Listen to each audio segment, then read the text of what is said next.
One of the most common questions I've been getting in the DMs recently from people who are trying to break into the remote sales space, who are all stuck on the same question. And the question is, do I keep trying to figure this out on my own, or do I actually get the help? And that's exactly what I want to break down with in this episode is common mistakes that people make that often waste thousands of dollars or months of precious time and how you can avoid those. So let's go ahead and dive in. Guys, if you're new to this show, welcome. My name is Sam Martin. This is From the Trenches, which I shoot every single week and just break down lessons and insights to help you achieve your goals faster. Today's episode, why learn remote sales alone or actually get some help. And if you don't know me, I went from stuck and frustrated with 6 different jobs that I was not thrilled with, not making the money that I wanted to being able to break into high ticket sales, hit 30K a month, which really opened things up for me. Allowed me to travel the world, scaled my first company to $1 million a year. And now I mentor people to build their own freedom through this YouTube channel and through some of my own private programs and communities. So today we're diving right into the topic. Should you be learning remote sales alone, or should you get some help, right? Whether that's a course, a coach, mentor, whatever. So some of the common pitfalls are that when people are trying to apply for a role on their own, this is whether you get a coach or you decide to go solo. These are things that a lot of times people get stuck on. And first off is searching for a role without a clear profile or target. A lot of people are going out there, they're scrolling Indeed, or they're looking in communities, or they're seeing these exciting opportunities without actually knowing what they're looking for, right? What I always have people do is create something called a dream career profile or dream career like breakdown of like, hey, this is actually what I'm hunting for, and now I go out and look for that thing, right? It gives you so much more clarity and vision of like, this is what I need to hit. Versus if you're just scrolling Indeed, if you're just scrolling online and just applying for random stuff, you're not going to hit something that is like truly aligned with you and is high value and is going to help you achieve your goals. So first off, is you have to have clarity on what you're actually shooting for. The second thing is focus on landing a role, not long-term success with that, right, within the space. So a lot of times people are just trying to get in the door and they don't even realize that that's just like step one of a lot of things. That would be like if you're trying to become a long distance runner and your goal was just to get to the starting line. If you want to run a marathon, your goal is not to get to the starting line. Your goal is to finish the marathon. Your goal is to hit a certain time pace for the marathon, right? There's no participation awards for just starting. That's just one of 5 things. So I want to break down for you. I have a little handy dandy graphic here that hopefully will be helpful to visualize this. So if you're trying to break into the remote sales space, you might be in a job that you're not thrilled with. Maybe you're not making the income that you want to make, or you're just tired of, commuting to work, or like not having the flexibility that you want. And maybe you want to get to, say that's 6 figures a year, or 6K a month, 8K a month, 12K a month, 15, whatever.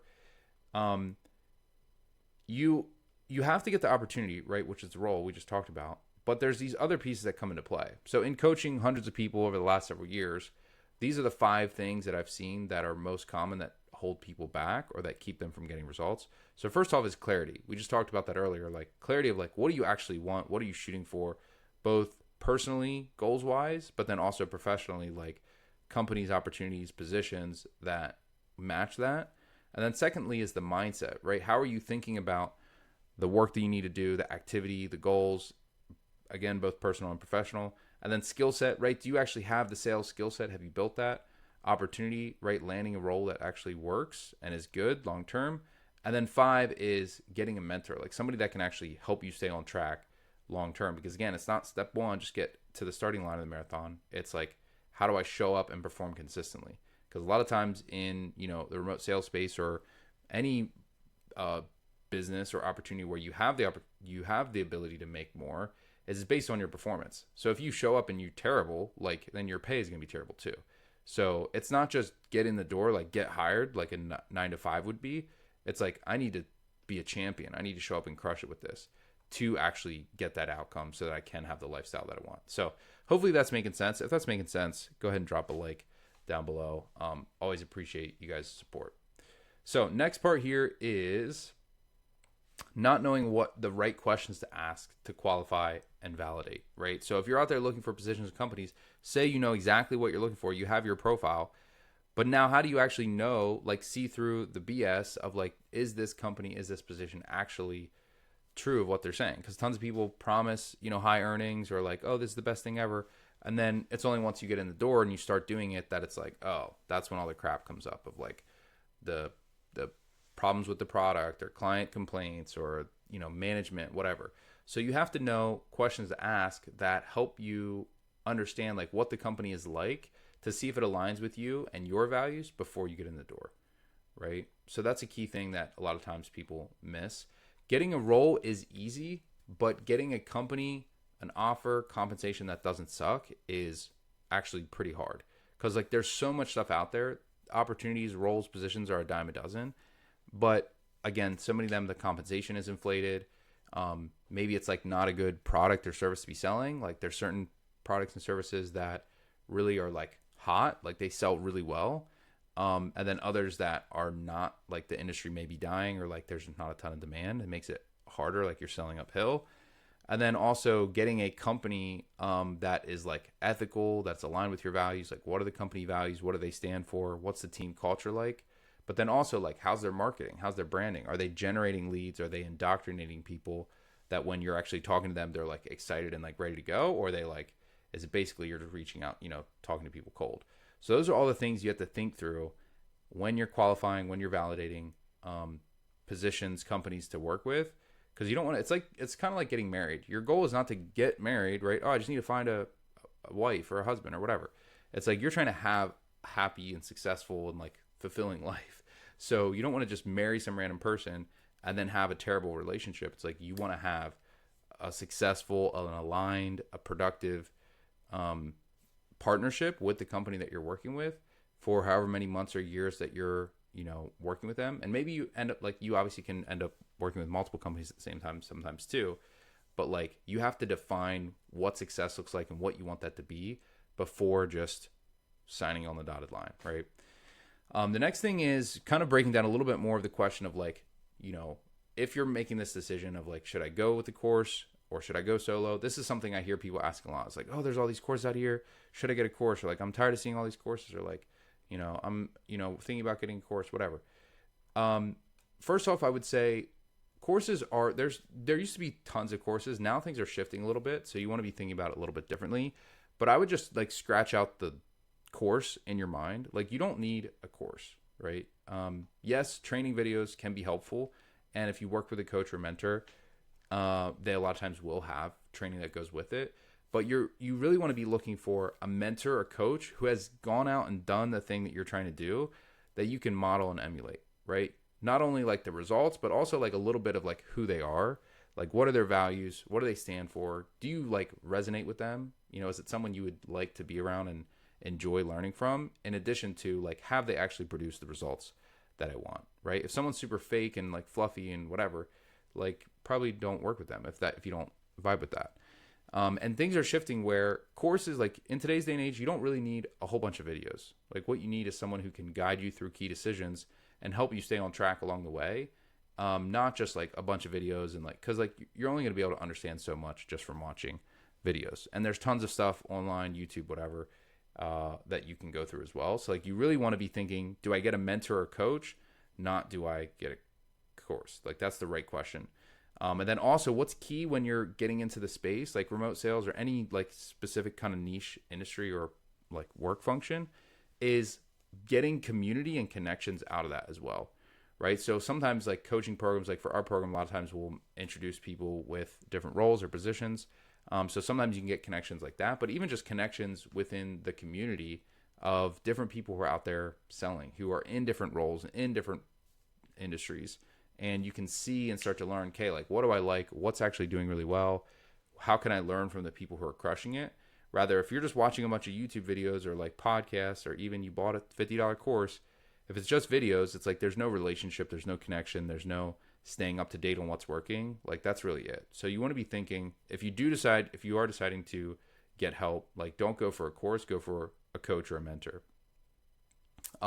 If you are deciding you want to go at it solo, my questions that I would have you ask yourself is, do you have sales experience? And have you invested in sales training before? So when you're trying to break into the remote sales space, a lot of times the qualifier is going to be, what's your sales experience? And if you don't have any sales experience, like it would probably be pretty foolish to try and get into the space without getting some type of guidance or training around that, right? Because sometimes companies will ask like, do you have experience? And then if you're like, no, then they'll ask like, what sales training have you gone through? And then if you say no to both of those, it's like, why would we give you a shot, right? Because even if you don't have experience, if you've invested in training and coaching before, the companies can see off the bat, like, okay, this person invested a couple $1,000s in their education and this skill set. This person is committed and serious to this path versus like this person's just scrolling online and they're just spamming applications on Indeed, right? Because they get hundreds of applications, they get hundreds of people trying to go for these positions with the ones that are actually good, not the sketchy ones, but like the good positions, they're filtering through tons of people, and you have to have something to stand out. Now, if you do have tons of sales experience, if you have like you're 5 years, 10 years, 15 years in the space, yeah, if you have 10 years plus in the space, it for sure would be much easier to get into remote sales on your own. But you still have to think through these things of like, okay, do I know what I'm looking for? Do I know what niche industries and products, services that I want to be selling? Do I know these questions to ask to validate? Because sometimes, like, I even know people that have been in sales for years and they still don't understand like comp plans and the best approach to being able to get a good deal. So those are some things that I would think through as you're pursuing this. Next thing is the math. I just want to break down kind of the math of going at it solo versus going at it with a coach. Because a lot of people are looking at the cost of like, okay, if I do this mentorship, if I do this course, it's going to be XYZ dollars. Yes, you want to think about that, but you also want to think about some other things as well. So first off is the time spent searching. Maybe you can land a role on your own. Again, it's how good is the quality of the role, and then what is your success after that. But also, how long does it take you to search for that? Is it something where you can make it happen and like get in the space and start learning and earning within a couple weeks, or is it taking you months and months, right? Because that speed of like the difference of that is huge, of like how fast you get to your goals. So if a lot of times people get in this cycle of like just scrolling through roles, kind of dabbling around, but not actually having clarity, confidence, and certainty to get results quickly, a good coach should be able to help you land a role within a matter of weeks, not months. Second thing is missed income. So if you're at $3K a month right now and you want to get to 10, that's $7K a month every single month that you're wasting if you're not getting results, if you're not moving forward, making progress. So a lot of times people are thinking about, oh, it's going to be a couple $1,000s if I do this mentorship or coaching or whatever. But like you spend 6 months thinking about trying to decide what you're going to do, and then you don't do anything. So the bigger thing you need to be doing is like, maybe like, yeah, take action and get the coach. It's not like, should I do coaching or should I do the work? It's like, do both, right? Because the coach can help you make better decisions or go faster or whatever. But like thinking about like the missed income of that. And then the other thing is bad role churn, right? So like we talked about, like what quality of role are you actually getting into? And then is the like a lot of times if people don't have the right guidance or clarity getting into a role, they'll get into the role a month, 2 months, 6 months, or 12 months, and then it doesn't work out because the compensation wasn't right, or the company, the offer, or the marketing, whatever. And that's a big deal because you might have spent 6 months looking for the role, and now you spent 6 months or 12 months in the role, maybe struggling, maybe not getting great results, and have to start over from scratch 18 months, 12 months into the process. Like that really sets you back big time. And then also burnout risk, right? So when you're going at it solo, like if you don't have a community of people around you that are doing it, if you don't have a coach that's like helping you stay on track and aligned, then a lot of people wash out without the right support. And again, you want to be focused on not just getting a role, but like what is the long-term success that I want? And then when it comes to the math of like getting a coach or getting a mentor, you do have to consider the upfront cost. That is a very real thing. Obviously, like you're investing in yourself. I've invested in a lot of different things. I've invested in some things that have worked out phenomenally, some things that haven't worked out phenomenally. But what I always come back to is like, okay, if I'm the thing that I'm betting on, like I know that I'm going to put in the work and I'm going to follow through, I have to be willing to invest and put in that effort. I have to be willing to take a bet on myself before anybody else is. So I've invested probably $150,000 in different coaching and mentorship programs since I got started in trying to, grow my income and success years ago.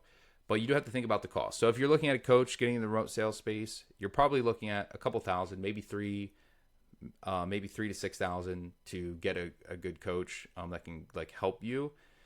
So that is a real thing you have to factor in.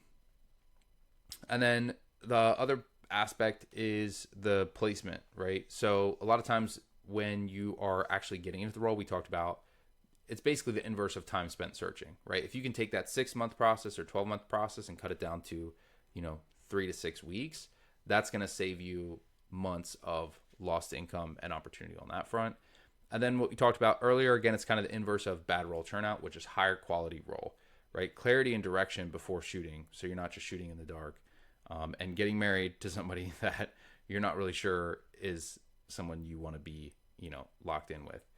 And then lastly is the long-term upside, right? So the long-term results, the long-term progress of relationships, skills, insider channels. When you're working with a coach or mentor, you're kind of getting the inside like experience. So they'll help you like get in the right communities, the right channels.